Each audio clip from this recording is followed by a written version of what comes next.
A reading from the Holy Gospel according to Matthew, chapter 23, verses 23 to 26. The passage is taken from the Message version of the Bible.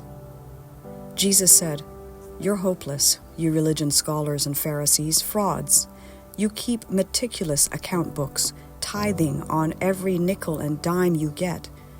But on the meat of God's law, things like fairness and compassion and commitment, the absolute basics, you carelessly take it or leave it. Careful bookkeeping is commendable, but the basics are required. Do you have any idea how silly you look? Writing a life story that's wrong from start to finish, nitpicking over commas and semicolons.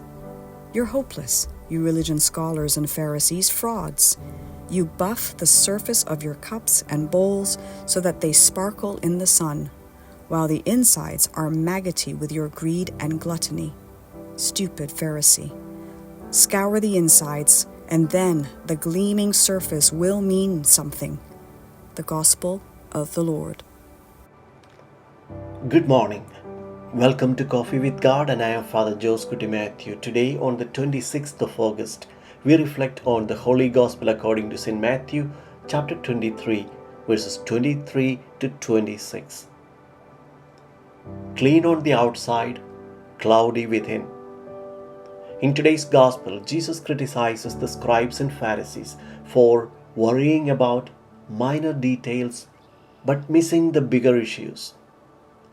They tithed even the smallest garden herbs, mint, dill, cumin, yet overlooked the weightier matters of the law: justice, mercy, and faith.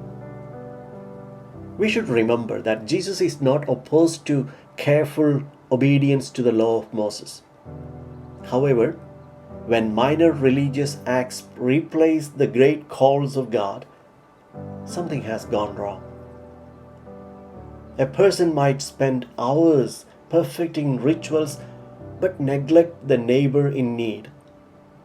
True religion does not hide in details. It flows outward in love, fairness, and compassion. Jesus also paints a vivid picture of cleaning only the outside of a cup while leaving the inside filthy. The Pharisees had polished public appearances, but their hearts were stained with greed and self-indulgences. The order matters. If the inside is clean, the outside will follow. But no amount of outward polishing can purify a corrupt heart. For us, this is a timely mirror. We may find comfort in the familiar routines of faith, attending Mass, saying prayers, following customs. And these are good, but they are meant to lead us deeper into God's heart.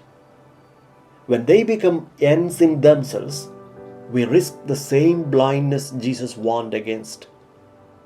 The Christian life is not simply about avoiding sin in public.